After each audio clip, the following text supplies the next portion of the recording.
राधे राधे दोस्तों, आज की इस वीडियो में हम श्री दुर्गा सप्तशती के 13वें अध्याय का पाठ हिंदी में करने जा रहे हैं। जो उदय काल के सूर्य मंडल की सी कांति धारण करने वाली हैं, उनकी 4 भुजाएं और 3 नेत्र हैं, तथा जो अपने हाथों में पाश, अंकुश, वर एवं अभय की मुद्रा धारण किए रहती हैं, उन शिवा देवी का मैं ध्यान करता हूँ। ऋषि कहते हैं, राजन, इस प्रकार मैंने तुमसे देवी के उत्तम महात्म्य का वर्णन किया जो इस जगत को धारण करती हैं। उन देवी का ऐसा ही प्रभाव है, वे ही विद्या उत्पन्न करती हैं। भगवान विष्णु की माया स्वरूपा उन भगवती के द्वारा ही तुम ये वैश्व तथा अन्यान्य विवेकी जन मोहित होते हैं तथा आगे भी मोहित होंगे।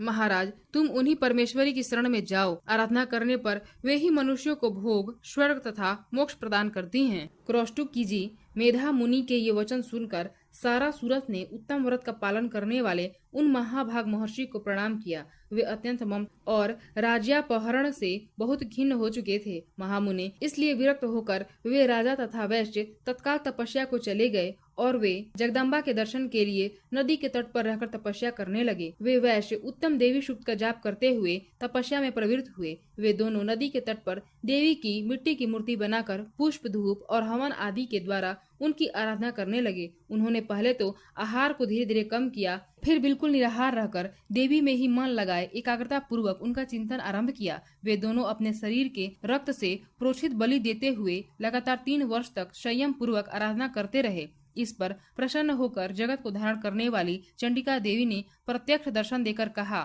देवी बोली, राजन तथा अपने कुल को आनंदित करने वाले वैश्य, तुम लोग जिस वस्तु की अभिलाषा रखते हो वह मुझसे मांगो, मैं संतुष्ट हूँ, अतः तुम्हें वह सब दूंगी। मार्कंडे जी कहते हैं, तब राजा ने दूसरे जन्म में नष्ट न होने वाला राज्य मांगा तथा इस जन्म में भी शत्रुओं की सेना को बलपूर्वक नष्ट करके पुनः अपना राज्य प्राप्त कर लेने का वरदान मांगा। वैश्य का चित्त संसार की ओर से खिन्न और विरक्त हो चुका था और वे बड़े बुद्धिमान थे, अतः उस समय उन्होंने तो ममता और आसक्ति का नाश करने वाला ज्ञान मांगा। देवी बोली, राजन, तुम थोड़े ही दिनों में शत्रुओं को मारकर अपना राज्य प्राप्त कर लोगे। अब वहाँ तुम्हारा राज्य स्थिर रहेगा। फिर मृत्यु के पश्चात तुम भगवान विवस्वान के अंश से जन्म लेकर इस पृथ्वी पर सावर्णिक मनु के नाम से विख्यात होोगे। वैश्यवर्य, तुमने भी जिस वर को मुझसे प्राप्त करने की इच्छा की है उसे देती हूँ। तुम्हें मोक्ष के लिए ज्ञान प्राप्त होगा। मार्कंडे जी कहते हैं, इस प्रकार उन दोनों को मनोवांछित वरदान देकर तथा उनके द्वारा भक्ति पूर्वक अपनी स्तुति सुनकर